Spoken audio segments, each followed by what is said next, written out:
মহান বিজয় দিবস উপলক্ষে সৌদি তাবুক বাংলাদেশ ইন্টারন্যাশনাল স্কুলে আলোচনা সভা ও পুরস্কার বিতরণ।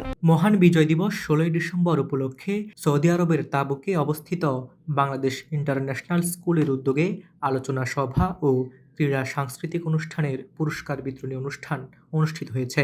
অনুষ্ঠানে প্রধান অতিথি হিসেবে উপস্থিত ছিলেন স্কুল পরিচালনা কমিটির সভাপতি আলহাজ আব্দুল জলিল মৃধা। স্কুলের অধ্যক্ষ কামরুজ্জামান সোহেলের সভাপতিত্বে স্কুল মাঠে আয়োজিত এই অনুষ্ঠানে প্রধান আলোচক হিসেবে বক্তব্য রাখেন স্কুল পরিচালনা কমিটির সহসভাপতি আলহাজ খলিল মৃধা। অনুষ্ঠানে বিশেষ অতিথি হিসেবে বক্তব্য রাখেন স্কুল পরিচালনা কমিটির সদস্য হাফিজুর রহমান ও মোহাম্মদ মহসিন খান। অনুষ্ঠানটি যৌথভাবে সঞ্চালনা করেন বাংলাদেশ ইন্টারন্যাশনাল স্কুলের শিক্ষিকা দিমা জলিল ও মাইশা জাহান। আলোচনা সভায় মহান মুক্তিযুদ্ধের তাৎপর্য, শহীদদের আত্মত্যাগ এবং স্বাধীন বাংলাদেশের অর্জন তুলে ধরা হয়। বক্তারা নতুন প্রজন্মের মাঝে মুক্তিযুদ্ধের চেতনা জাগ্রত করার উপর গুরুত্ব আরোপ করেন।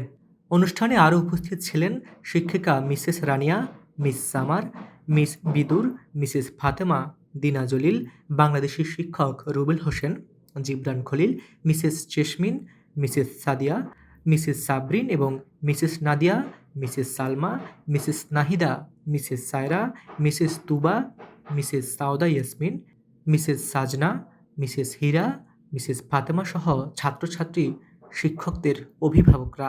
অনুষ্ঠান শেষে স্কুলের বাৎসরিক ক্রীড়া ও সাংস্কৃতিক প্রতিযোগিতায় বিজয়ী শিক্ষার্থীদের মাঝে পুরস্কার বিতরণ করা হয়। আনন্দঘন পরিবেশে অনুষ্ঠিত এই আয়োজন শিক্ষার্থী ও অভিভাবকদের মাঝে ব্যাপক উৎসাহ ও উদ্দীপনা সৃষ্টি করে।